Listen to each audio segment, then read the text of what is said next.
Kisah Nabi Muhammad Shallallahu Alaihi Wasallam.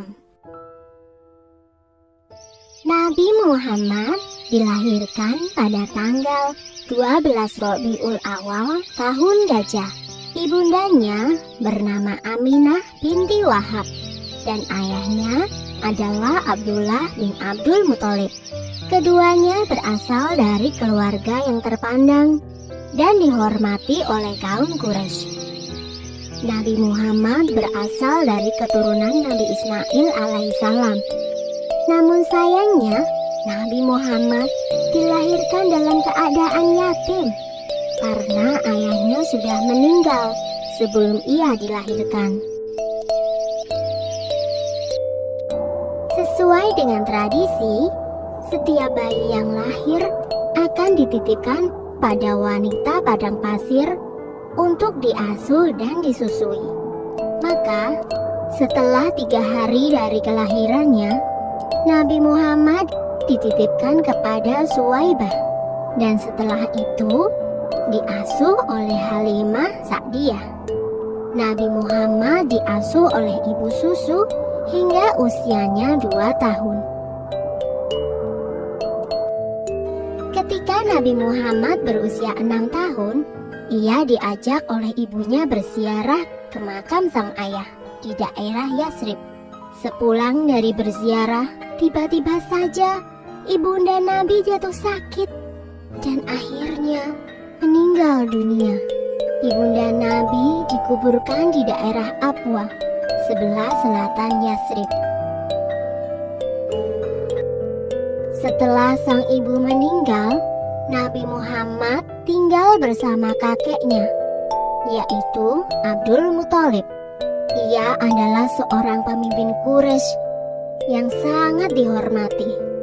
Namun, Nabi Muhammad tidak tinggal lama bersama sang kakek. Sekitar 2 tahun kemudian, sang kakek meninggal dunia. Setelah sang kakek meninggal, Nabi Muhammad diasuh oleh pamannya, yaitu Abu Thalib. Meskipun bukan keluarga kaya, Abu Thalib mengasuh Nabi Muhammad dengan baik. Nabi pun tumbuh dengan sifat-sifat yang terpuji. Ia sangat rajin, cerdas, dan selalu dapat dipercaya. Sejak kecil, Nabi Muhammad sudah terbiasa menggembalakan domba milik sang paman. Ia juga menawarkan jasa untuk menggembalakan domba kepada penduduk Quraisy. Karena sifat Nabi yang dapat dipercaya, banyak orang-orang yang menitipkan ternaknya. Demikianlah, Nabi sudah terbiasa bekerja sejak ia masih kecil. Ketika usia Nabi menginjak 12 tahun, ia turut serta dalam rombongan khalifah dagang. Ia dan pamannya dalam perjalanan menuju ke Syam. Ketika sampai di Busra, mereka bertemu dengan seorang pendeta Bukhairah. Pendeta itu berpesan agar Abu Thalib menjaga Muhammad baik-baik.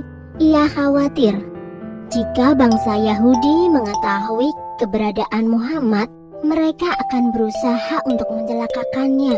Karena menurut kitab Injil Barnabas, Isa Al-Masih pernah berkata, "Akan datang sesudahku seorang rasul bernama Ahmad. Bila ia berjalan, akan selalu dilindungi awan." Dan memang, selama perjalanan itu, mereka selalu dipayungi oleh awan.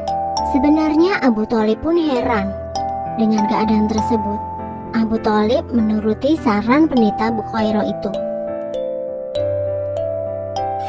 Abu Thalib selalu berhati-hati dalam menjaga Nabi Muhammad. Karenanya, Nabi pun tumbuh menjadi pemuda yang istimewa. Ia berbeda dengan pemuda lainnya. Ia tidak pernah makan bangkai, minum khamar atau alkohol, berjudi, berdusta, dan perbuatan buruk lainnya. Di tengah masyarakat Quraisy, Nabi Muhammad mendapat julukan Al-Amin, yang artinya dapat dipercaya. Ia juga tumbuh menjadi pemuda yang pandai dalam berdagang. Selesai. Sumber dalam Al-Quran terdapat dalam surat Asy-Syaff ayat 6, yang artinya, "Dan ingatlah ketika Isa ibnu Maryam berkata, 'Hai Bani Israel, sesungguhnya aku adalah utusan Allah kepadamu, membenarkan kitab sebelumku yaitu Taurat, dan memberi kabar gembira dengan datangnya seorang Rasul yang akan datang sesudahku, yang namanya Ahmad atau Muhammad.' Maka tatkala Rasul itu datang kepada mereka dengan membawa bukti-bukti yang nyata, mereka berkata, 'Ini adalah sihir yang nyata.'